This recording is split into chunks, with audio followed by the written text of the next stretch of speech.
A paz de nosso Senhor e Salvador Jesus Cristo. Vamos pregar o Evangelho cooperando com o canal. Dê like no vídeo, adicione o sininho de notificação, se inscreva e compartilhe o link do vídeo. Assista a live do culto familiar toda terça às 20 horas aqui neste canal. O Evangelho segundo João. Capítulo 10. Em verdade vos digo: o que não entra pela porta no aprisco das ovelhas, mas sobe por outra parte, esse é ladrão e salteador. Aquele, porém, que entra pela porta, esse é o pastor das ovelhas. Para este o porteiro abre, as ovelhas ouvem a sua voz, ele chama pelo nome as suas próprias ovelhas e as conduz para fora. Depois de fazer sair todas as que lhe pertencem, vai adiante delas, e elas o seguem, porque lhe reconhecem a voz. Mas de modo nenhum seguirão um estranho, antes fugirão dele, porque não conhecem a voz dos estranhos. Jesus lhes propôs esta parábola, mas eles não compreenderam o sentido daquilo que lhes falava. Jesus, pois, lhes afirmou de novo: em verdade vos digo, eu sou a porta das ovelhas. Todos quantos vieram antes de mim são ladrões e salteadores, mas as ovelhas não lhes deram ouvido. Eu sou a porta. Se alguém entrar por mim, será salvo. Entrará e sairá e achará pastagem. O ladrão vem somente para roubar, matar e destruir. Eu vim para que tenham vida e a tenham em abundância. Eu sou o bom pastor. Bom pastor dá a vida pelas ovelhas. O mercenário, que não é pastor, a quem não pertencem as ovelhas, vê vir o lobo, abandona as ovelhas e foge. Então o lobo as arrebata e dispersa. O mercenário foge porque é mercenário e não tem cuidado com as ovelhas. Eu sou o bom pastor. Conheço as minhas ovelhas, e elas me conhecem a mim, assim como o Pai me conhece a mim, e eu conheço o Pai, e dou a minha vida pelas ovelhas. Ainda tenho outras ovelhas, não deste aprisco. A mim me convém conduzi-las. Elas ouvirão a minha voz. Então haverá um rebanho e um pastor. Por isso o Pai me ama, porque eu dou a minha vida para a reassumir. Ninguém a tira de mim. Pelo contrário, eu espontaneamente a dou. Tenho autoridade para a entregar e também para reavê-la. Este mandato recebi de meu Pai. Por causa dessas palavras, rompeu nova dissensão entre os judeus. Muitos deles diziam: ele tem demônio e enlouqueceu. Por que o ouvis? Outros diziam: este modo de falar não é de endemoniado. Pode porventura um demônio abrir os olhos aos cegos? Celebrava-se em Jerusalém a festa da dedicação. Era inverno. Jesus passeava no templo, no pórtico de Salomão. Rodearam-no, pois, os judeus e o interpelaram: até quando nos deixarás a mente em suspenso? Se tu és o Cristo, dize-o francamente. Respondeu-lhes Jesus: já vo-lo disse e não credes. As obras que eu faço em nome de meu Pai testificam a meu respeito. Mas vós não credes, porque não sois das minhas ovelhas. As minhas ovelhas ouvem a minha voz. Eu as conheço e elas me seguem. Eu lhes dou a vida eterna. Jamais perecerão, e ninguém as arrebatará da minha mão. Aquilo que meu Pai me deu é maior do que tudo, e da mão do meu Pai ninguém pode arrebatar. Eu e o Pai somos um. Novamente, pegaram os judeus em pedras para lhe atirar. Disse-lhes Jesus: Tenho-vos mostrado muitas obras boas da parte do Pai. Por qual delas me apedrejais? Responderam-lhe os judeus: Não é por obra boa que te apedrejamos, e sim por causa da blasfêmia, pois sendo tu homem, te fazes Deus a ti mesmo. Replicou-lhes Jesus: Não está escrito na vossa lei, eu disse, sois deuses?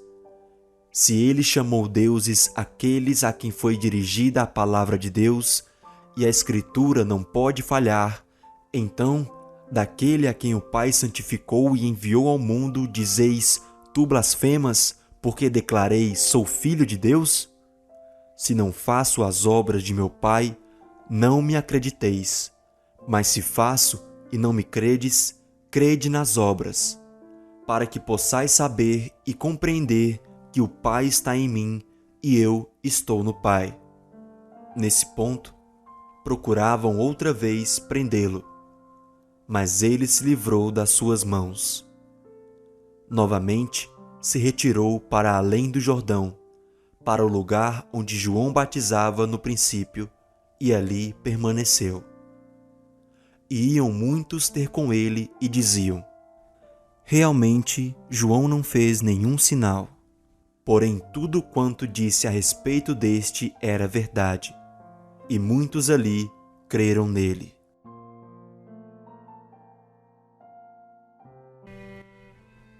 Capítulo 11.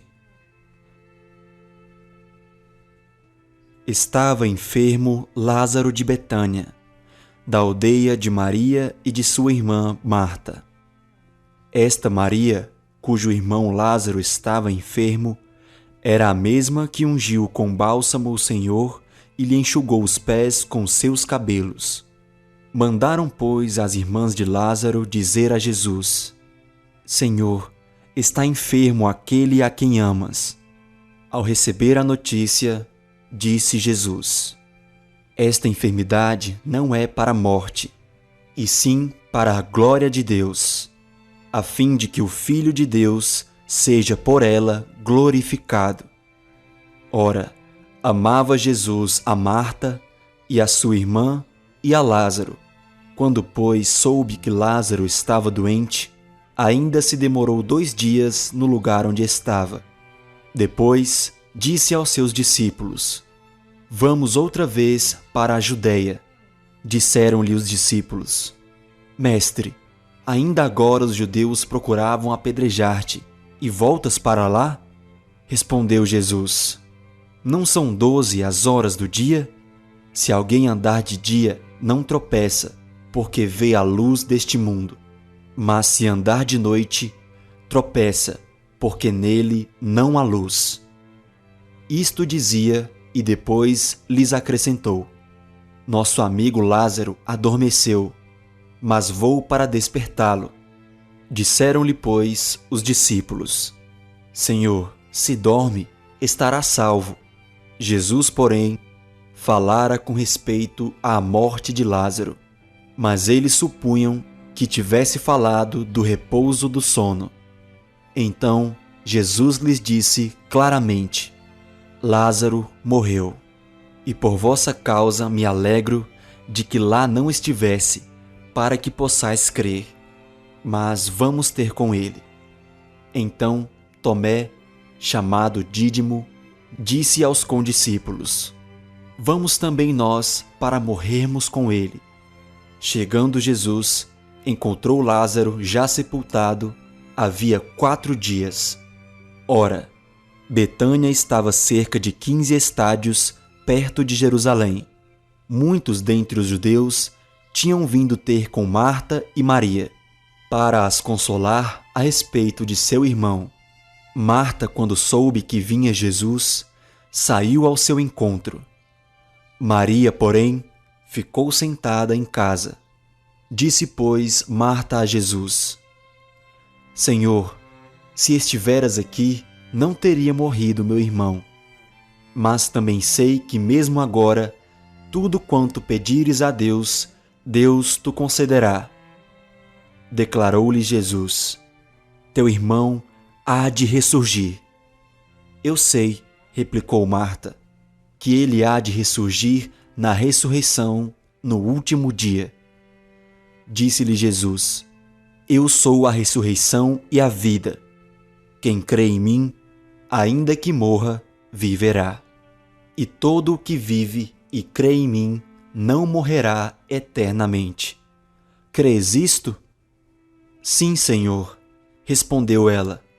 Eu tenho crido que tu és o Cristo, o Filho de Deus que devia vir ao mundo.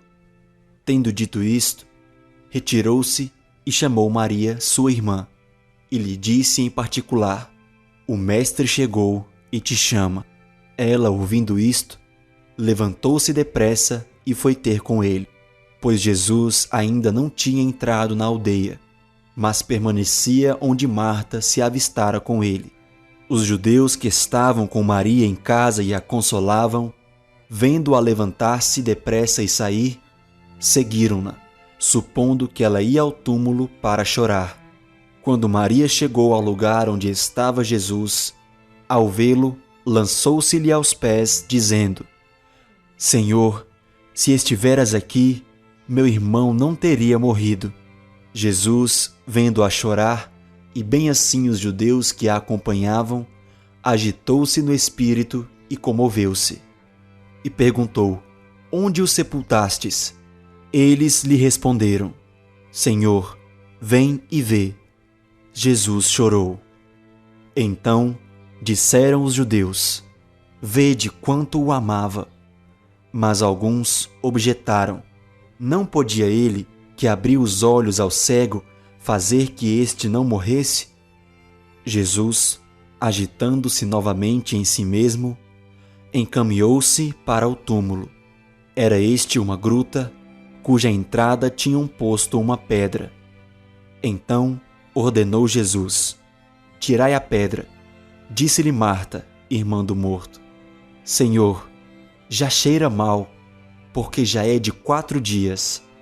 Respondeu-lhe Jesus: Não te disse eu que, se creres, verás a glória de Deus? Tiraram então a pedra. E Jesus, levantando os olhos para o céu, disse: Pai, graças te dou porque me ouviste. Aliás, eu sabia que sempre me ouves, mas assim falei por causa da multidão presente, para que creiam que tu me enviaste. E tendo dito isto, clamou em alta voz: Lázaro, vem para fora. Saiu aquele que estivera morto, tendo os pés e as mãos ligados com ataduras e o rosto envolto num lenço. Então lhes ordenou Jesus: Desatai-o e deixai-o ir. Muitos, pois, dentre os judeus que tinham vindo visitar Maria, vendo o que fizera Jesus, creram nele. Outros, porém, foram ter com os fariseus e lhes contaram dos feitos que Jesus realizara.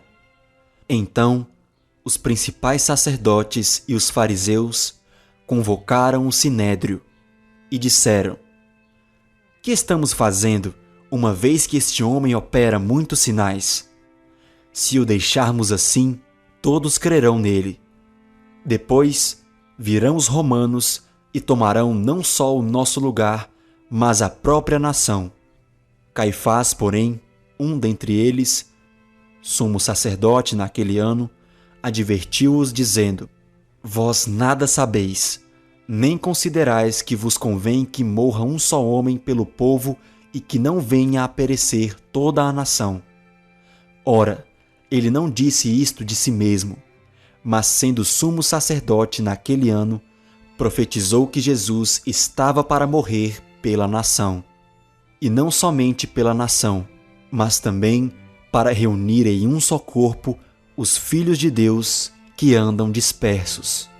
Desde aquele dia, resolveram matá-lo, de sorte que Jesus já não andava publicamente entre os judeus, mas retirou-se para uma região vizinha ao deserto, para uma cidade chamada Efraim, e ali permaneceu com os discípulos. Estava próxima a Páscoa dos judeus, e muitos daquela região subiram para Jerusalém antes da Páscoa para se purificarem. Lá procuravam Jesus e, estando eles no templo, diziam uns aos outros: Que vos parece? Não virá ele à festa? Ora, os principais sacerdotes e os fariseus tinham dado ordem para, se alguém soubesse onde ele estava, denunciá-lo, a fim de o prenderem.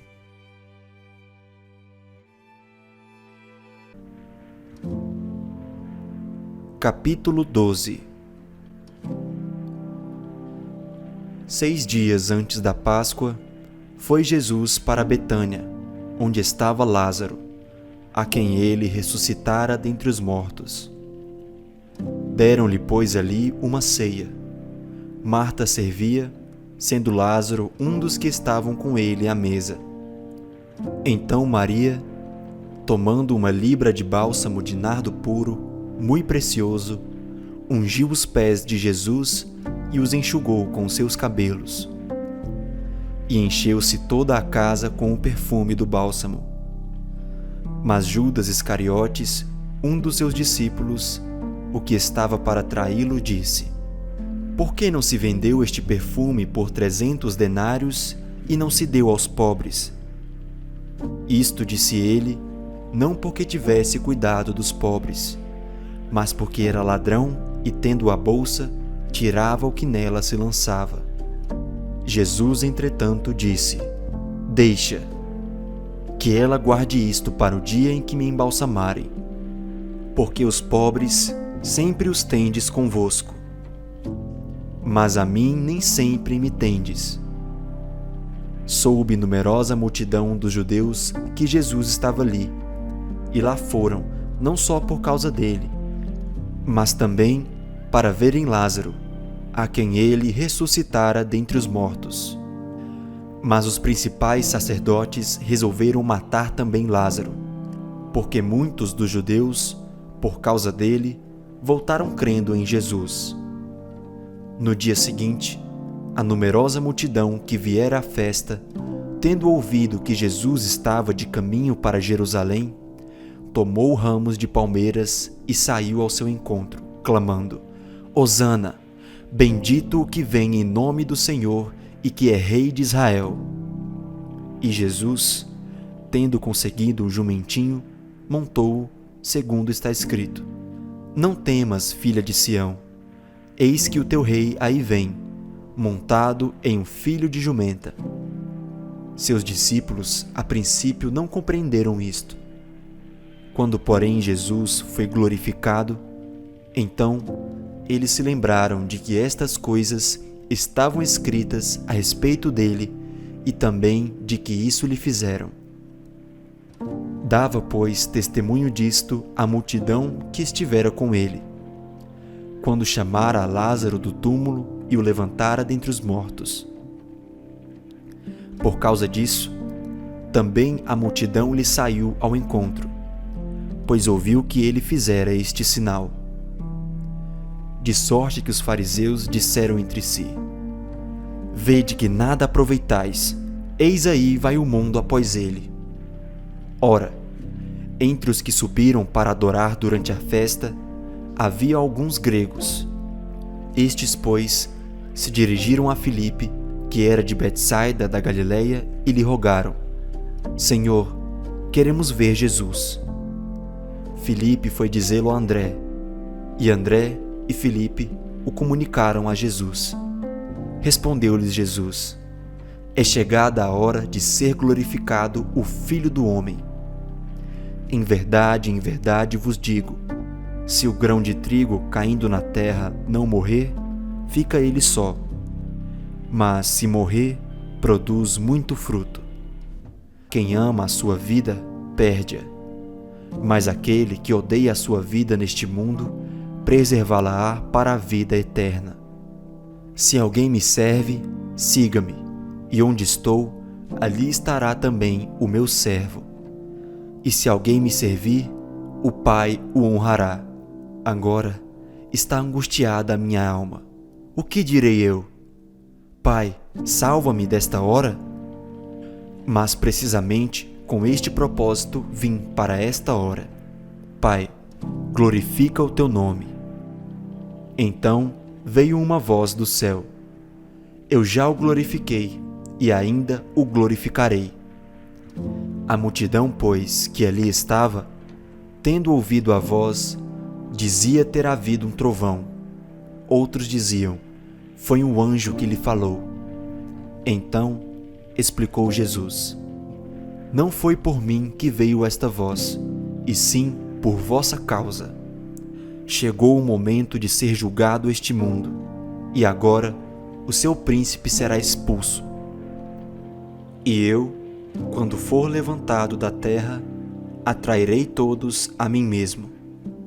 Isto dizia, significando de que gênero de morte estava para morrer. Replicou-lhe, pois, a multidão: Nós temos ouvido da lei que o Cristo permanece para sempre. E como dizes tu ser necessário que o Filho do Homem seja levantado? Quem é esse Filho do Homem? Respondeu-lhes Jesus: Ainda por um pouco a luz está convosco. Andai enquanto tendes a luz, para que as trevas não vos apanhem. E quem anda nas trevas não sabe para onde vai. Enquanto tendes a luz, crede na luz, para que vos torneis filhos da luz. Jesus disse estas coisas e, retirando-se, ocultou-se deles. E embora tivesse feito tantos sinais na sua presença, não creram nele, para se cumprir a palavra do profeta Isaías, que diz: Senhor, quem creu em nossa pregação? E a quem foi revelado o braço do Senhor? Por isso, não podiam crer, porque Isaías disse ainda: Cegou-lhes os olhos e endureceu-se-lhes o coração, para que não vejam com os olhos, nem entendam com o coração, e se convertam e sejam por mim curados. Isto disse Isaías, porque viu a glória dele e falou a seu respeito. Contudo, muitos dentre as próprias autoridades creram nele, mas por causa dos fariseus não o confessavam, para não serem expulsos da sinagoga, porque amaram mais a glória dos homens do que a glória de Deus. E Jesus clamou, dizendo: Quem crê em mim, crê, não em mim, mas naquele que me enviou. E quem me vê a mim, vê aquele que me enviou. Eu vim como luz para o mundo, a fim de que todo aquele que crê em mim não permaneça nas trevas. Se alguém ouvir as minhas palavras e não as guardar, eu não o julgo, porque não vim para julgar o mundo, e sim para salvá-lo. Quem me rejeita e não recebe as minhas palavras, tem quem o julgue. A própria palavra que tenho proferido, essa o julgará no último dia. Porque eu não tenho falado por mim mesmo, mas o Pai que me enviou, esse me tem prescrito o que dizer e o que anunciar. E sei que o seu mandamento é a vida eterna. As coisas, pois, que eu falo, como o Pai me tem dito, assim falo.